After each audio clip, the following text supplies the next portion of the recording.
नमस्कार साथियों। पार्लियामेंट का विशेष सत्र अभी खत्म हुआ है और इस विशेष सत्र में जो मुद्दे आए हैं उस पर राहुल गांधी जी आपको संबोधित करेंगे। उसके बाद कुछ सवाल लेंगे। मैं आपसे गुजारिश करूंगा कि ये सवाल सिर्फ विशेष सत्र तक ही सीमित रखा जाए। राहुल गांधी जी। थैंक यू जयराम जी।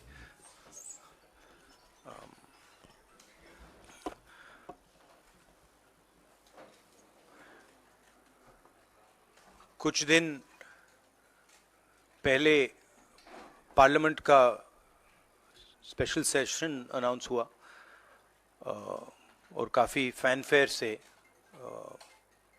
पुरानी पार्लियामेंट बिल्डिंग से नई पार्लियामेंट बिल्डिंग में ट्रांजिशन हुआ। वो अच्छी बात है और मेन फोकस स्पेशल सेशन का, पहले तो मालूम नहीं था ये स्पेशल सेशन क्यों हो रहा है, स्पेक्यूलेशन काफ़ी हुआ और फिर पता लगा कि इसका मेन फोकस महिला आरक्षण है। उसके बाद महिला आरक्षण तो बड़ी अच्छी चीज है, उसके बाद ये दो क्लॉजेज, इसमें दो फुटनोट्स हमें मिले। एक की महिला आरक्षण करने से पहले, महिला आरक्षण देने से पहले हमें सेंसस करना पड़ेगा और दूसरा डिलिमिटेशन करना पड़ेगा और इन दोनों चीजों को करने के लिए बहुत साल लगेंगे। सच्चाई यह है कि महिला आरक्षण को आज किया जा सकता है। 33% आज जो सीट्स हैं लोकसभा में, विधानसभा में, वो महिलाओं को दी जा सकती हैं। कोई कॉम्प्लिकेटेड मामला नहीं है, मगर सरकार वो नहीं करना चाहती है। सरकार ने ये देश के सामने रख दिया है, मगर रियलिटी ये है कि ये इंप्लीमेंट आज से 10 साल बाद होगा। ये भी नहीं मालूम कि होगा या नहीं होगा।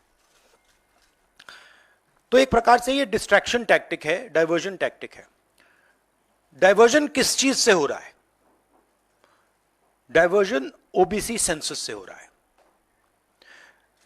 मैंने पार्लियामेंट में सिर्फ एक इंस्टीट्यूशन के बारे में बात की, वो जो हिंदुस्तान की सरकार का सेंटर है, कोर है, जो हिंदुस्तान की सरकार को चलाता है,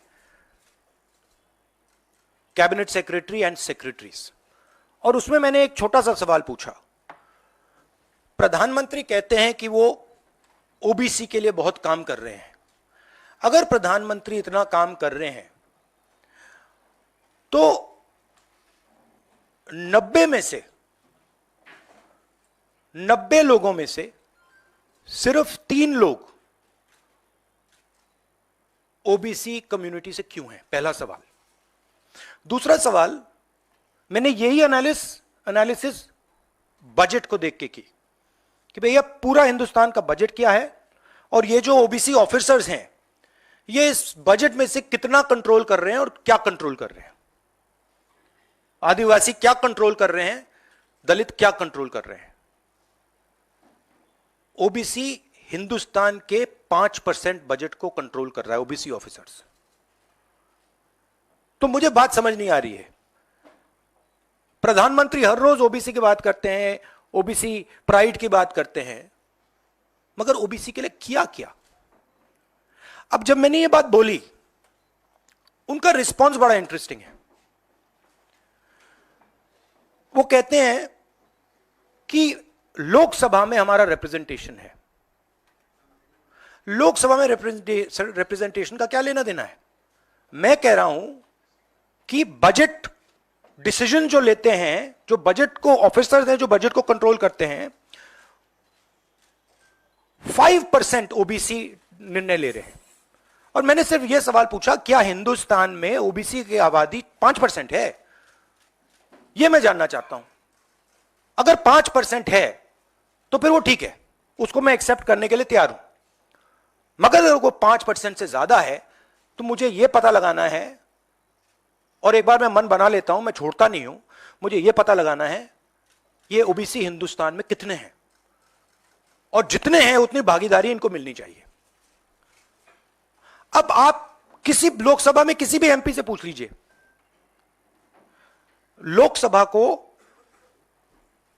टेंपल ऑफ डेमोक्रेसी कहा जाता है।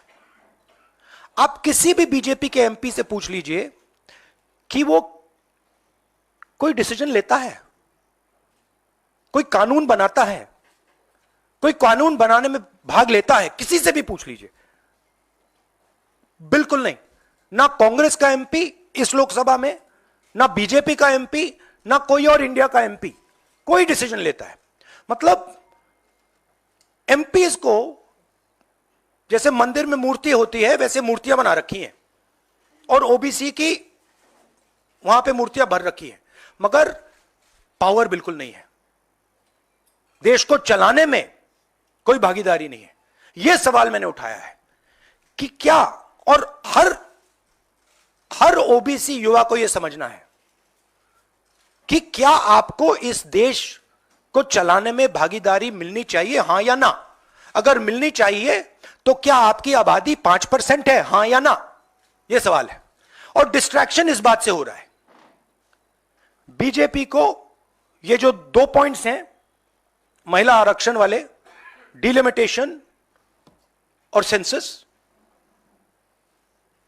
इनको हटा देना चाहिए और एकदम महिलाओं को जो इज्जत मिलनी चाहिए, जो रिस्पेक्ट मिलनी चाहिए, जो भागीदारी होनी चाहिए, उनको एकदम वो कर दें। और कास्ट सेंसस का जो हमने डेटा निकाला था उसको पब्लिक कर दें, तो सारे हिंदुस्तान के ओबीसी युवाओं को पता लग जाए वो हैं कितने, और नया सेंसस कास्ट बेसिस पे करें। Thank you. और प्रधानमंत्री को अपने अगले भाषण में यह कहना है, यह समझाना है देश को कि हिंदुस्तान के सबसे जरूरी 90 अफसर जो हैं उनमें से सिर्फ 3 ओबीसी क्यों हैं? यह मेन सवाल है।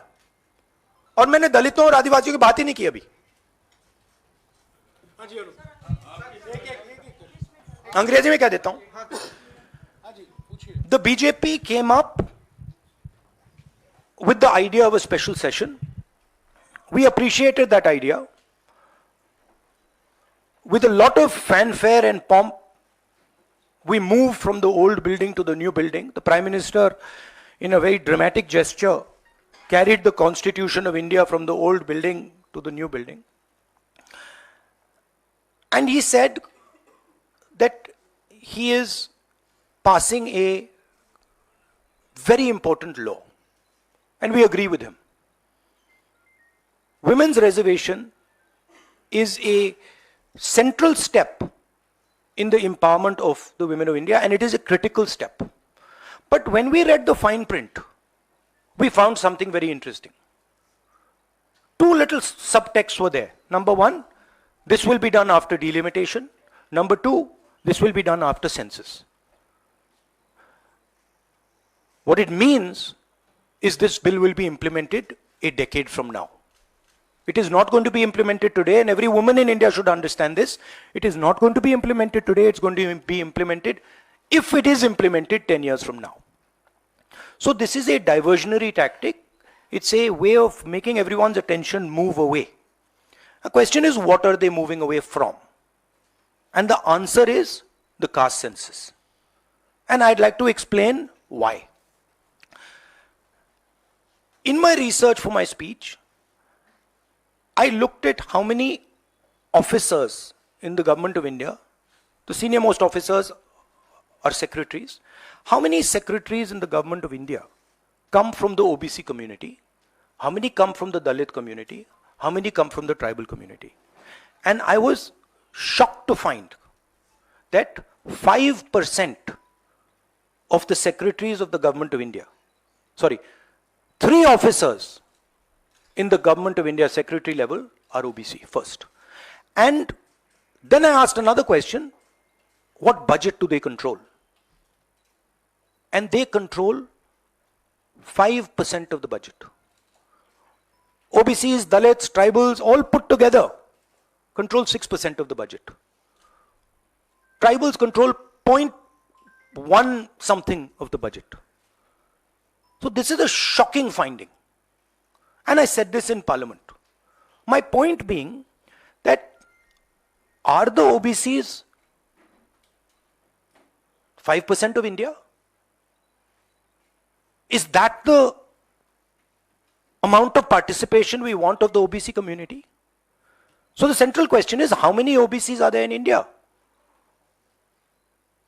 How many different communities are there in India? If we want to distribute power to the people of India, we have to know this number. Otherwise, we are working without data. And so I placed this on the floor of the House and I said, look, please tell us how many OBCs. We have the data. I know, because the government of India has already done the census and all this data is available. Why is the Prime Minister not releasing this data? And second, what is this delay in this census? The caste census should be done now, and the last caste census data should be released at once. Now, what was the BJP's answer? Very interesting answer. That it doesn't matter how many OBCs are in the government of India.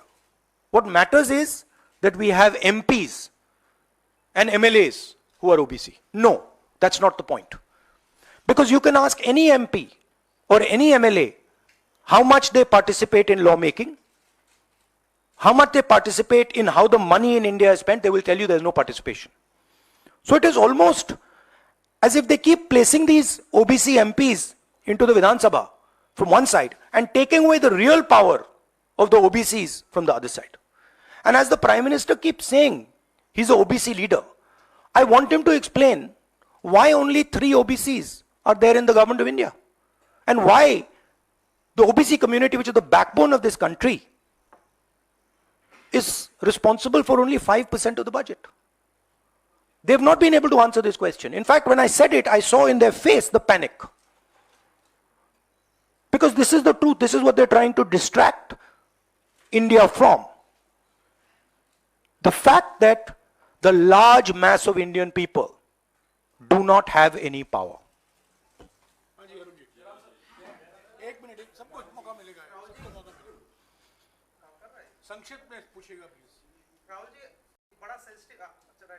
नहीं काम कर रहा। Hello Rahul ji, बहुत sensitive मुद्दा है ये reservation. आज से नहीं, जब से ये अस्तित्व में आया, आपने पेंडोरा बॉक्स एक तरह से उसको टच कर दिया।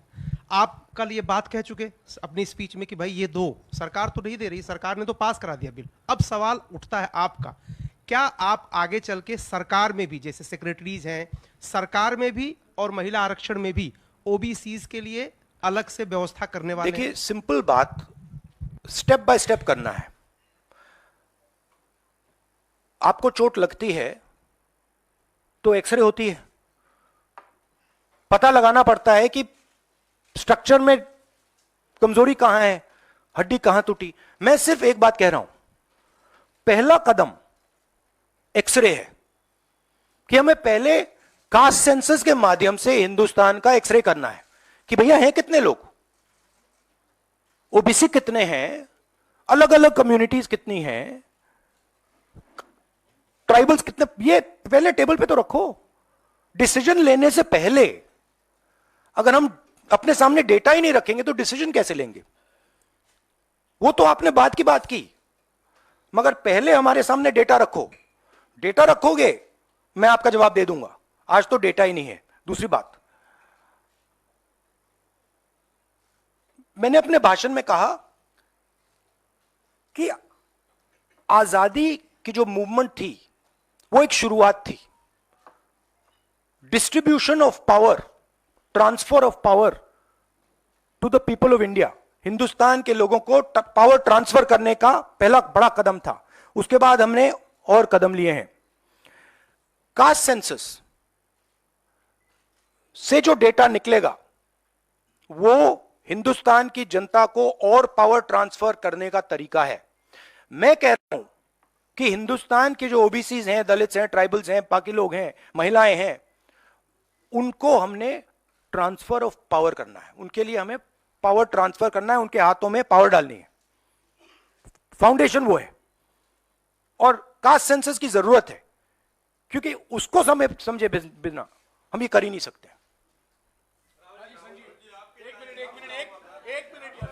हाँ, एक मिनट प्लीज, अरे रमन जी रुक जाओ प्लीज। हाँ, वन सेकंड। हाँ, देखो, हमारे समय जितने भी थे सही रिप्रेजेंटेशन होना चाहिए। हमारे समय कम था, वो भी खराब है। इनके समय कम था, कम है, ये भी खराब है। हम चेंज चाहते हैं, ठीक है। मेरा कहना है कि जब मैंने ये आंकड़ा देखा मैं हिल गया। मैं बिलीव नहीं कर सकता था कि 90 सेक्रेटरीज में से 3 ओबीसी के हैं। मैं शॉक हो गया, मैं हैरान हो गया, ये क्या हो रहा है। और इसको बदलना है। हिंदुस्तान के जो आम जनता है, गरीब जनता है, उनको पावर देनी है।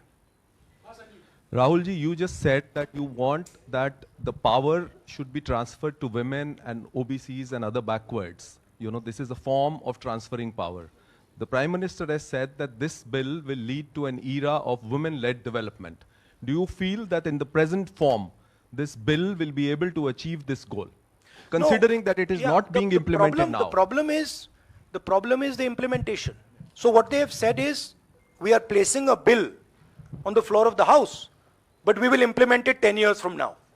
What does that mean? That's like the Prime Minister saying, you know, we are going to place a bill on OBC caste census in the floor of the House, and we are going to do it in 30 years. What does it mean? Means nothing. So we agree with the bill. Remove these 2 clauses and make it happen today. And don't insult the intelligence of India's women. Because India's women understand what you're doing.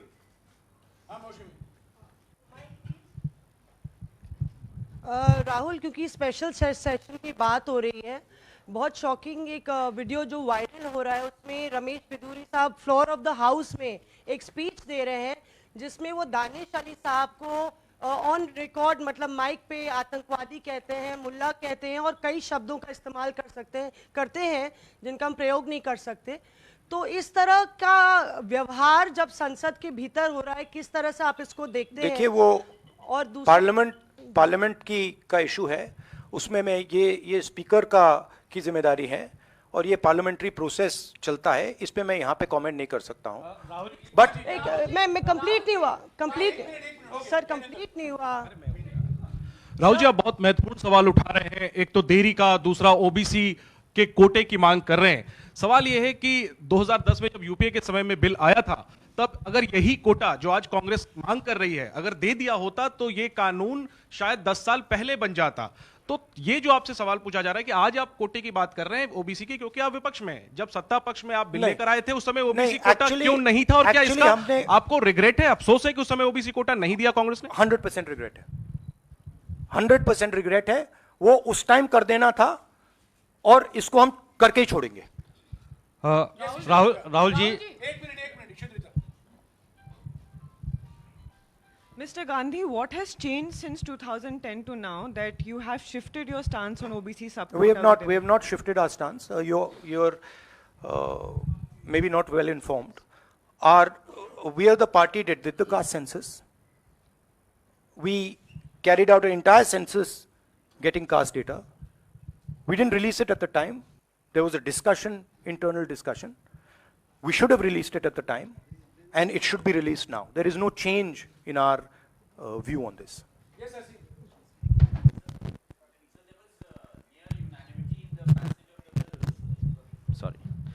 Sir, there was near unanimity in the passage of the bills. Do you think that a wider consultation process should have been followed before bringing the bill in the special session? We are okay with the bill. We have supported the bill. Right? Please understand the technicality. We are in full support of the bill. We don't agree with the two little footnotes that have been put in the bill that basically mean that the bill is going to be implemented 10 years from today. We support the bill. Everybody, there's nobody in the house who didn't support the bill.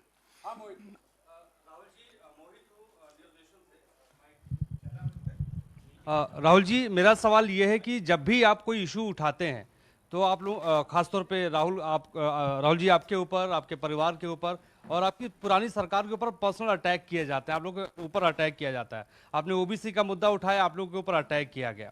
और उसके बाद अब बेबाकी से आपने बोला भी कि मैं रिग्रेट करता हूं कि हमारी सरकार में इसको शामिल कर लिया जाता तो बेहतर होता।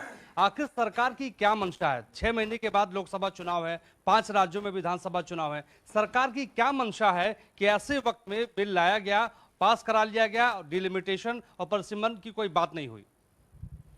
नहीं, मुझे, जैसे मैंने कहा, मुझे लगता है कि ये एक डिस्ट्रैक्शन टैक्टिक है और 2 मुद्दों से बीजेपी घबराती है, डिस्ट्रैक्ट कराना चाहती है और ये रिलेटेड हैं।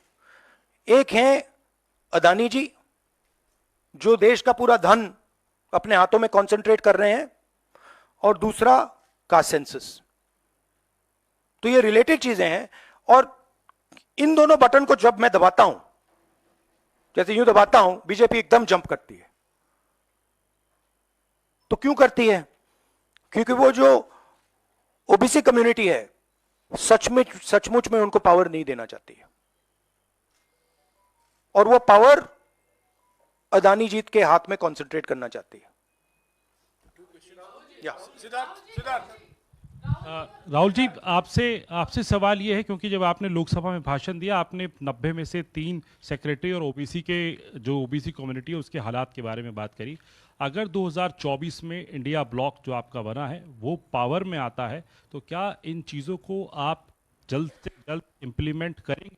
क्योंकि बीजेपी साफ तौर पर कह रही है कि आपके भाषण के बाद से साफ लग रहा है कि ओबीसी कार्ड इंडिया ब्लॉक या कांग्रेस पार्टी खेल रही है। तो आप अगर पावर में आते हैं तो आप क्या सबसे पहले ये देखिए, ये वो कार्ड की बात करते हैं, कार्ड के बारे में सोचते हैं। मैं कार्ड के बारे में ये सोचता हूं, मैं जो हिंदुस्तान की जनता है उनको एम्पावर करना चाहता हूं और अगर मुझे दिखे कि ओबीसी कम्युनिटी जो है, जो बहुत बड़ी कम्युनिटी है, किसी को नहीं मालूम कितने लोग हैं, बट लोग कहते हैं 50% तक हो सकते हैं। जब मुझे दिखता है कि एक कम्युनिटी है जिसमें हिंदुस्तान की 50% आबादी है और गवर्नमेंट ऑफ इंडिया के सेक्रेटरीज में 3 लोग हैं, 90 में से 3, और वो 5% बजट को कंट्रोल करते हैं, तो मुझे गुस्सा आता है, इरिटेशन होती है। इस देश में हो क्या रहा है? एक तरफ हम अदानी जी को देश के पूरे इंस्टीट्यूशंस पकड़ाने हैं, नरेंद्र मोदी जी, और दूसरी तरफ जो हिंदुस्तान की रीढ़ की हड्डी है, जो हिंदुस्तान को चलाते हैं, उनको हम हिंदुस्तान को चलाने में, सरकार को चलाने में कोई जगह नहीं देते हैं, दबा के निकाल देते हैं। तो इससे मुझे इरिटेशन हो रही है और जैसे ही हमारी सरकार आएगी, हमने वहां पे कर्नाटक में कहा था कि जिस दिन आएगी उस दिन हमारी 5 गारंटीज लागू हो जाएंगी। यहां भी मैं कह रहा हूं, हमारी सरकार आएगी, कास्ट सेंसस होगा और देश को पता लगेगा कि हमारे ओबीसी भाई कितने हैं, दलित भाई कितने हैं, और उनको देश को चलाने में भागीदारी मिलेगी। यह मैं आपको कह रहा हूं। यह छोटी प्रोसेस नहीं होगी, एक दिन में नहीं होगा, मगर नियत समझिए।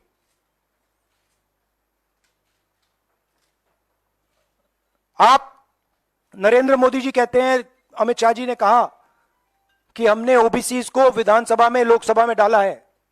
आप मुझे बता दीजिए कानून बनाने में, बजट में उनकी क्या भागीदारी है। पहले 50-60 साल पहले डिबेट्स होती थी, एमपीज का रोल होता था, एमपी कानून बनाते थे। हमारी पार्टी में भी एमपीज को हम रोल देते हैं, उनसे बातचीत करते हैं, नारेगा में इन्वॉल्व करते हैं। आप किसी भी बीजेपी के एमपी से पूछ लीजिए, विधानसभा में किसी भी स्टेट में पूछ लीजिए, सरकार चलाने में उनकी क्या भागीदारी है। जवाब देंगे हमारा कोई रोल नहीं है। ये जो मैंने मूर्ति के